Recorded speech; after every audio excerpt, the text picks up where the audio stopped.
Hello बच्चों, let's read the question. The question here says that direction. सबसे पहले यहाँ डायरेक्शन दिया हुआ है. क्या है? These questions consist of two statements. यहाँ दो स्टेटमेंट दिए हुए हैं. assertion and reason. While answering these questions, you are required to choose any one of the following four options. Responses. Assertion क्या है? Primary sewage treatment is physical treatment. And reason है secondary sewage treatment is biological treatment. तो अब हमें assertion और reason दोनों को analyse करके ये पता लगाना है कि यहाँ चार ऑप्शंस दिए हुए हैं उसमें से करेक्ट ऑप्शन क्या है. तो सबसे पहले की कॉन्सेप्ट की बात करें तो की कॉन्सेप्ट यहाँ पे क्या यूज हुआ है?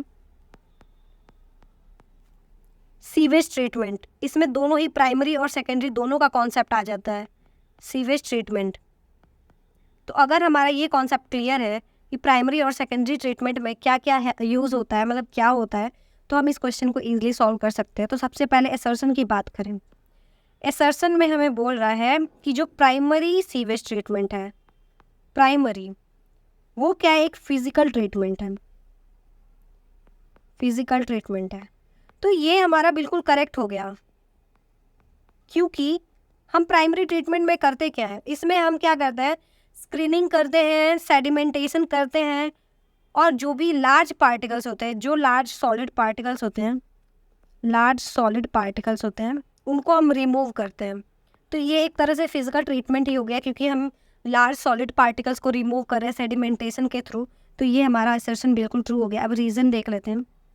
रीज़न की बात करें तो इसमें बोल रहा है कि जो हमारा सेकेंडरी ट्रीटमेंट है,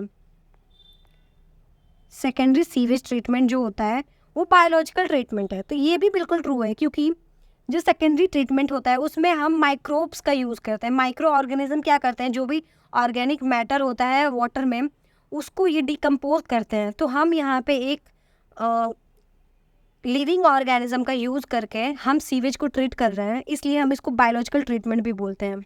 तो ये हमारा रीज़न भी बिल्कुल करेक्ट हो गया. अब हम देख लेते हैं हमें जो यहाँ पे चार ऑप्शन दिए गए हैं इसमें से करेक्ट ऑप्शन क्या है. सबसे पहले है both assertion and reason are true and reason is a correct explanation of assertion. तो हमारा असर्शन और रीज़न दोनों ही करेक्ट है, लेकिन जो रीज़न है वो प्राइमरी सीवेज को कहाँ एक्सप्लेन कर रहा है? ये अपना एक इंडिविजुअल है स्टेटमेंट, और रीज़न भी अपना एक इंडिविजुअल स्टेटमेंट है. तो ये हमारा जो ऑप्शन ए है वो इनकरेक्ट होता है.